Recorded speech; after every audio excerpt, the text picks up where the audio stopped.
Asibitin koyar da likitoci da sauran ma'aikatan lafiya na Malam Aminu Kano da ke jihar Kano yana da sashen kula da cututtuka da kan kama jinin 'yan adam. Sashen yana da manyan likitoci da kayan aiki irin na zamani. Babbar likitar jini wadda kuma ita ce shugaban sashen kula da lafiyar jini ta asibitin Malam Aminu Kano, Dr. Aisha Amal Galadanci, ta yi bayani domin faɗakar da jama'a akan yadda wannan sashen yake yin aikinsa. Yanzu za mu ji daga gare ta. Wannan bangare namu shine bangaren wato ciwuka na jini, kuma muna da bangare guda biyu a cikin shi. Bangare na farko shine laboratory section, bangare na biyu shine muna da clinic site. Shi laboratory section din muna da units wato bangarori a ƙarƙashin shi. Na farko muna da bangaren blood banking system. Shi blood banking system ɗin shi ne inda wani yana buƙatar jini sai an gwada jinin an ga yayi daidai da mutum sannan a bashi, sannan akwai sauran kuma gwaje-gwaje da ake yi da jini a nan. A ƙarƙashin shi muna da bangaren da muke cewa blood donor clinic.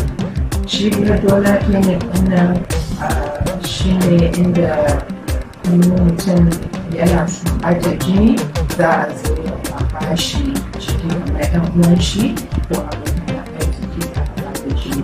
So a wannan section ɗin a ɗauki jinin mutum dama sai an tambaye shi wato 50 ɗin shi, sannan sai an gwada jinin gaba da wata cuta a cikin shi, sannan sai a ɗauka jinin shi a kai shi blood bank plasma check wato a ga yayi daidai da na jikin mutum da za a kawo, saboda in bai daidai ba ana samun leakage a blood transfusion reaction wanda zai iya sa mutum masa ran shi kuma ya samu complication failure. So na bangare na biyu shine muna da inda muke cewa routine hematology. Shi routine hematology ɗin wato ana yin gwaje-gwaje kala-kala na jini, amma ana yin abin da yake cewa full blood count. Full blood count nan za a ga wato za a iya ganin ƙarfin jinin mutum, PCV yana cikin full blood count, sannan za a iya ganin wato yawan sinadaran jinin ƙwayoyin jinin da suke cikin mutum, amma wanda muke ce musu white blood cells. Akwai kuma platelets. Su platelets su ne amma mutum ya ji ciwo su suke zuwa wato su hana mutum kamar ya yanke su hana mutum ya ta zubar da jini da su rubuce wurin. Sannan akwai su white blood cells ɗin da ne magana su kuma su a cikinsu akwai waɗanda kamar dogarin jikin mutum ne. Ko kuma mutum yana da wani rashin lafiya za a iya ganewa saboda za su yi kamar za su yawa a jikin mutum. Sannan dai kuma akwai sauran parameters. A wannan ɓangaren muna yin kamar gwaje-gwaje kamar genotype. Genotype shi ne gwajin da ake yi a gano mutum ko yana da ciwon sikila ko baya da ciwon sikila. Sannan dai da sauransu. Ɓangare na uku shi ne muna da wanda muke cire shi coagulation section. Shi ma dai ana gwaje-gwajen wato masu mutane da suke da matsala wato a cikin jininsu, kamar waɗanda ba su da waɗanda suke da ƙarancin abin da muke cewa factors a cikin jininsu, coagulation factors, ko kuma other bleeding disorders kamar akwai waɗanda muke cewa familial disease da kuma su hemophilia. So ɗayan ɓangaren kuma shi ne ɓangaren clinic. A ɓangaren clinic ɗin shi ma muna da ɓangare na biyu a ƙarƙashin clinic. Na farko muna da wanda muke cewa daycare, shi ne wannan building ɗin wanda wani bawan Allah ne ya gina mana shi wato sadakatul jariya. Da muna da dai shi ne ke nan abin da muke yi shi ne muna da marasa lafiya wanda ba su yi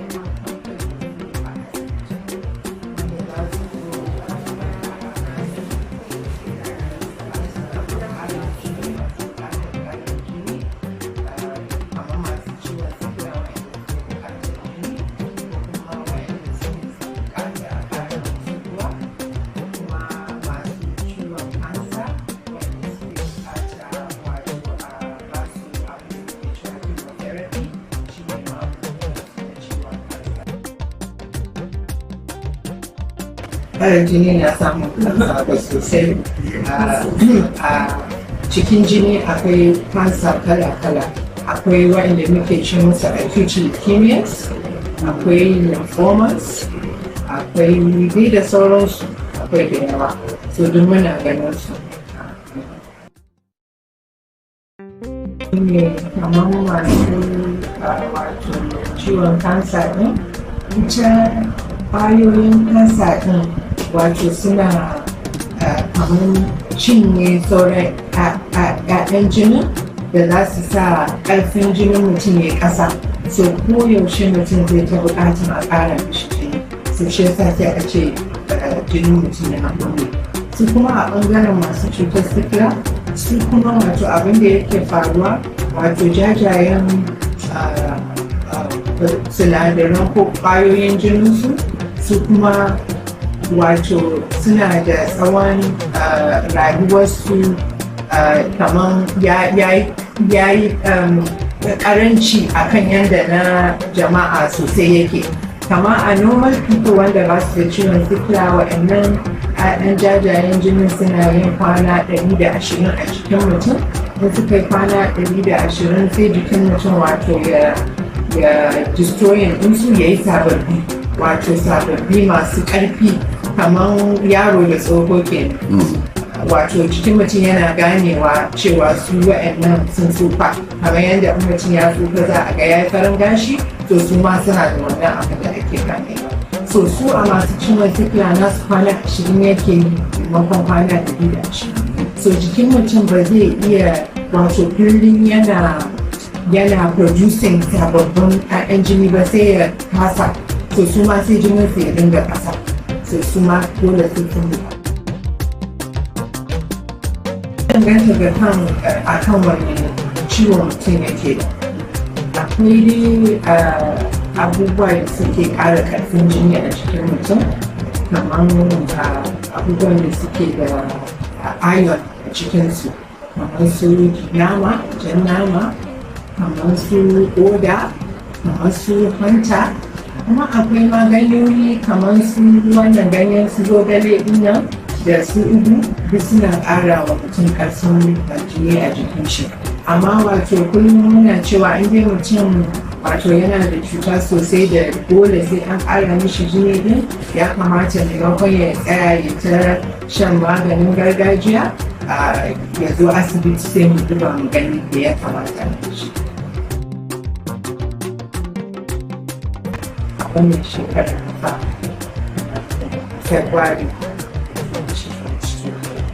amma alhamdulillah da na fara wato mun sami matsaloli da yawa. Ga wannan ginin ana dole kan sai da na zama shugaba kamar aka gama ginin aka buɗe shi aka yi shi da shi.